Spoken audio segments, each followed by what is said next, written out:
नमस्कार, capital TV में आपका स्वागत है और मैं आपके साथ प्रिया बिस्ट।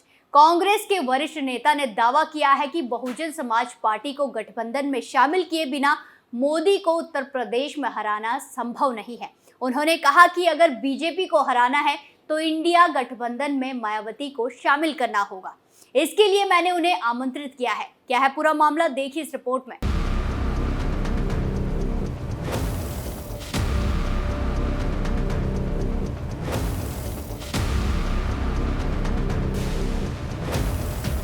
लोकसभा चुनाव को लेकर इंडिया में सियासी घमासान रफ्तार में है। वहीं पार्टियों का गठबंधन करना, एक नेता का एक दल से दूसरे में जाने का सिलसिला जारी है।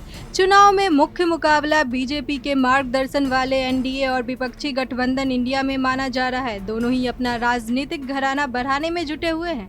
हालांकि बीएसपी सुप्रीमो और यूपी के पूर्व सीएम मायावती दोनों में से किसी के साथ नहीं है। इसी बीच कांग्रेस के वरिष्ठ नेता आचार्य प्रमोद कृष्णम ने मायावती को इंडिया में शामिल होने का निमंत्रण दिया है। उनका कहना है कि इंडिया गठबंधन में बहुजन समाज पार्टी प्रमुख मायावती को शामिल किया जाना चाहिए। उनके बिना उत्तर प्रदेश में बीजेपी को मात देना मुमकिन नहीं है। उन्होंने कहा कि बीएसपी प्रमुख का यूपी में अच्छी खासी छवि बनी हुई है। वो यूपी की ऐसी नेता है जो 18 से 22% वोटों को प्रभावित करने में सक्षम है।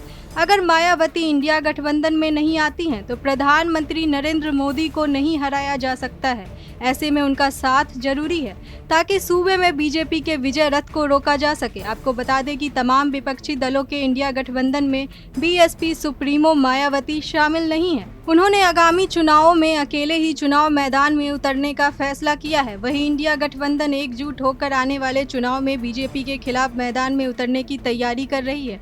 इसी के साथ आपको बता दें कि आचार्य प्रमोद कृष्णम साल 2019 के लोकसभा चुनाव के दौरान उन्होंने कांग्रेस के टिकट पर लखनऊ से लड़ा था। उनका मुकाबला बीजेपी के वरिष्ठ नेता राजनाथ सिंह से था।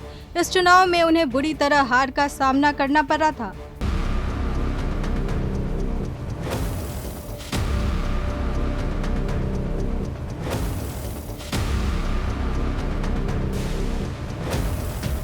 तो देखा आपने किस तरह सियासी दौड़ रफ्तार में है और बीजेपी को यूपी में हराने के लिए कांग्रेस नेता ने मायावती का साथ मांगा है।